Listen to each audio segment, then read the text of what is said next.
Today is Maundy Thursday, the Thursday of Holy Week, and thank you for joining me as we reflect together on the significance of Jesus' crucifixion by considering the meaning of the events of that first Holy Week and the 7 words that Jesus Christ spoke from the cross. On the night of his betrayal and arrest, Jesus was in the Garden of Gethsemane. 6 years ago, I stood in that very garden in Israel. It's a beautiful place. It's an olive grove, and they still have trees there that are as old as 2,000 years old. And Gethsemane means the place of crushing. In order to get value from olives, they need to go into an olive press, and that involved a huge stone that would crush them to the point of oil flowing out. And that is where Jesus spent his last night on earth praying, and that's where he was arrested on the Thursday evening before Good Friday. Hundreds of years earlier, Isaiah the prophet, looking forward, had prophesied that a Messiah would come who would be pierced for our transgressions and crushed for our iniquities. Isaiah said the punishment that brought us peace was on him, and by his wounds we are healed. The Messiah was going to be crushed and pierced. The night before Jesus' crucifixion, he's in a garden called the place of crushing, Gethsemane. Mark's Gospel records an important word that Jesus spoke from the cross that points us to the depth of this crushing for our sake. In Mark 15 verse 34, Jesus says, my God, why have ye forsaken me?"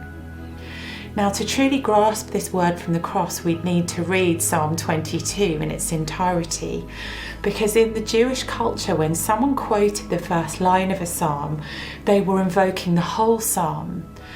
So sometimes this line by Jesus, my God, why have you forsaken me?" has been interpreted by people as meaning that there was some kind of break in the Trinity, that Jesus is cut off from the Father, that as he dies, somehow there's this fundamental contradiction within God. How could God die and be forsaken by God? But that's only really a problem if you understand death as atheists do, in terms of ceasing to exist.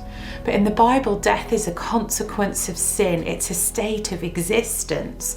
Spiritual death in this life and in eternity is life away from Christ.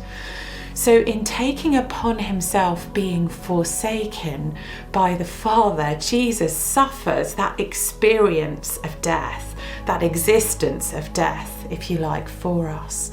Jesus is taking the sins of the world upon himself, just as Isaiah prophesied in chapter 53, surely he took up our pain and bore our suffering. But as we read the whole of Psalm 22, we see that as Jesus says that first line, my God, why have you forsaken me?" verse 1 of Psalm 22, he's pointing more actively to the rest of the psalm, and he's drawing our attention to it even as he's dying on the cross. As he suffers for us, he's pointing out to us that the very way and detailed means of his suffering was prophesied in a psalm written over 1,000 years earlier. You see, in Psalm 22, the psalm details some of the crucifixion suffering that Jesus was going to go through.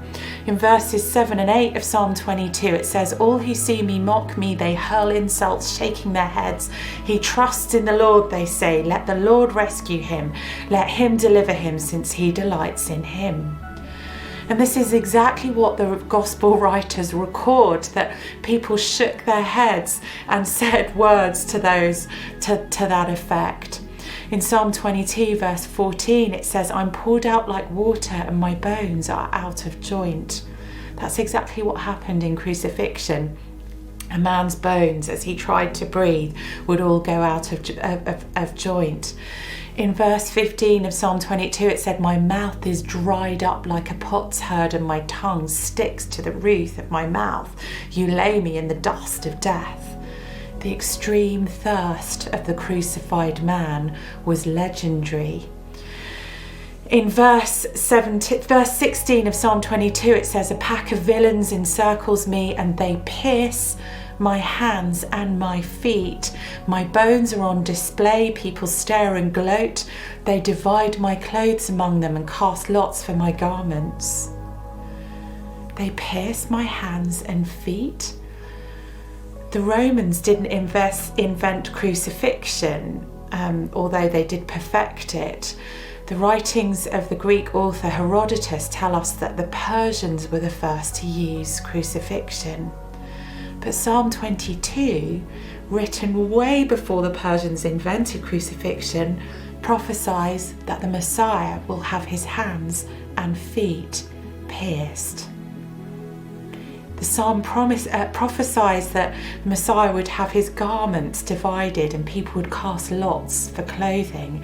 And that's exactly what the Roman soldiers were doing in the gospel accounts. You see, as Jesus cries out on the cross, quoting this psalm, it's as if he is shouting for all the world to see what is happening to me right now was prophesied long ago in Psalm 22 in detail. My God, why have you forsaken me?" is not a totally hopeless cry. As you read on in the psalm, verse 24 says, "God has not despised or disdained the suffering of the afflicted one. He has not hidden his face from him, but has listened to his cry for help." And then at the end of the psalm it says, "All the ends of the earth will remember and will turn to the Lord." You see, Psalm 22 is declaring that a future people will worship and honour the Lord because of this piercing of hands and feet, because of this thirst, because of the details of the crucifixion. The psalm ends with hope and the promise of salvation and future generations worshipping. Jesus is forsaken for us. He is crushed for us. He is carrying the penalty of sin, and he is forsaken. But in the midst of the hopelessness and darkness and utter despair of the crucifixion, Jesus points us towards the hope of redemption. I wonder if you need that hope today. As Jesus was crushed for you, he offers you hope and forgiveness.